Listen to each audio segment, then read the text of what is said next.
Natividad, gustong ipatanggal sa Batang Quiapo.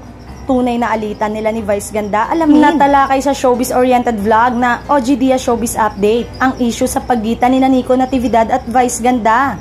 Matapos mag-post ng makahulugang patungkol sa dalawang contestant sa TV na napahiya tila na trauma sa naranasan nila.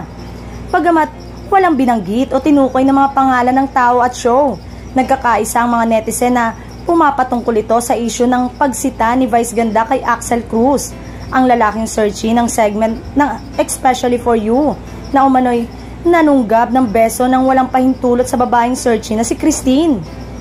Lumaki ang issue ng bawiin ni Vice Ganda ang nauna niyang pahayag sa ex na mag-a-apology siya sa lalaki matapos maglabas ng pahayag sa TikTok si Christine na umano'y hindi naman daw siya naapektuhan sa ginawa ni Axel. Subalit nang makausap ulit ng It's Showtime staff ay umaming nailang at nabastos daw talaga siya. Kaya naman iba't ibang issue ang naikapit na kesyo napahiya si Axel at napalabas pa raw na sinungaling si Christine. Lalo na nang kumalat ang video ng babae na umiiyak matapos kausapin ng Showtime staff.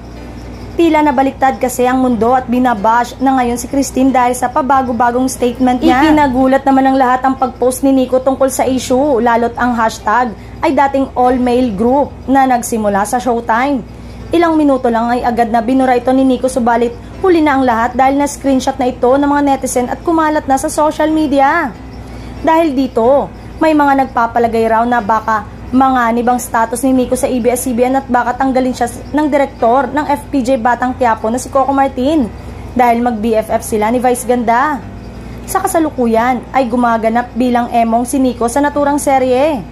Binalaan pa ng ilan si Nico na baka katapusan na niya sa Batang Quiapo dahil daw close sila ni Vice Ganda at ni Coco Martin. Samantalang, muling nagsalita ang aktor na si Nico Natividad tungkol sa mga burado niyang post ukol sa Especially For You contestant. Ang pagkakabura po ng post ko ay management decision. Say pa ng ilan ay kung management ay tiyak na malaki ang posibilidad na mawala ito sa programa ng Batang Quiapo. May mga nagsasuggest na ipalit na lang na si Mark ng Especially For You kay Nico.